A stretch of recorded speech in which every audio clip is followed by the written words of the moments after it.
Hello, everyone, and welcome to your BTV News update on this Monday, March 1st, 2021. As always, I am your host, Ryan Oates.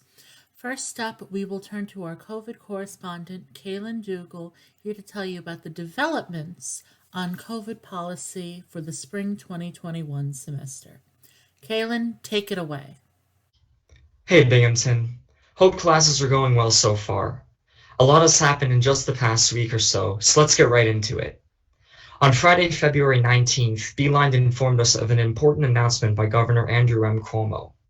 The threshold for going fully remote has changed from 100 students in any 2-week period to 5% positivity in any 2-week period. This means that, in the case of Binghamton, more than 100 students can test positive and classes can remain in person. At the time, Binghamton's positivity was 1.2%, well below the 5% threshold. This is good news, since last semester, as we all know, Binghamton's threshold was 100 students.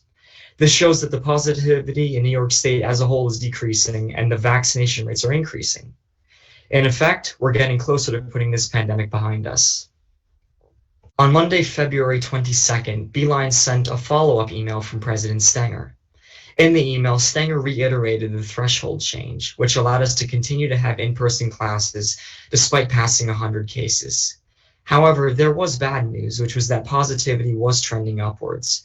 It was 1.3% on that day. Stenger emphasized how despite the positivity in New York State decreasing and vaccine rates increasing, now isn't the time for complacency. He mentioned the rights and responsibilities document that we signed prior to coming to campus and basic guidelines. Limit gatherings, don't go to parties, wear masks or other face coverings, social distance, and participate in weekly mandatory testing. The penalties outlined for violations of the rights and responsibilities documented will continue to be enforced. Please don't get kicked off campus for bringing too many people into your dorm. We all want to be social, but we all also have phones. Stenger reminds us not to make the mistake of assuming we beat the virus. Just a few hours later, on Monday, February 22nd, Beeline sent a follow-up email. Binghamton had reached 2.4% positivity on a 14-day rolling average. The university took actions to prevent us from reaching the 5% threshold, such as canceling all non-classroom student activities, including Greek life, all student group dance rehearsals and other non-academic student activities, all intercollegiate athletics, club sports and intramurals, and all performances. In addition, dining halls would be takeout only, the recreation center at the East Gym would be closed, residential hall lounges were off limits, the ice skating rink would be closed, and OCCT would only run during class times. These changes took effect on February 23rd. 2.4% is high, and that's approaching the positivity in New York State, which has been on the decline. On Wednesday, February 24th, Beeline, yes, I know, a lot of Beeline emails, but they have valuable information, informed us that on Tuesday, February 23rd, Binghamton's positivity was 2.09%, 44 positives out of 2,108 tests, which was lower than Monday, February 22nd, when Binghamton's positivity was 3.36%, 45 positives out of 1,338 tests. As of February 24th, the following were effective. Lounges in common areas and residential halls could be used for attending remote classes and studying, but no social gatherings are permitted, and athletic teams that test players 3 times per week can practice and participate in competitions. Undergraduate research and internships for credit can still continue. Basically, we made progress, but we still have a lot of work to do. Also on Wednesday, February 24th, Auxiliary Services sent out a brief email which described how the College in the Woods Dining Hall will close on Friday, February 26th until further notice. In other words, the CIW Dining Hall will be closed by the time of publication. The dining hall will be used to prepare meals for students in isolation and quarantine. For the numbers themselves, as of 7 a.m. on February 24th, 13,955 total on-campus tests have been done, with 282 on and off-campus positives, or 2.02%, and 260 on-campus positives, or 1.86%. It should be noted that these numbers will definitely change by the time of publication. As the COVID correspondent of BTV News, my job is to accurately report to the best of my ability the state of COVID on campus. I talk about numbers, facts, emails, etc.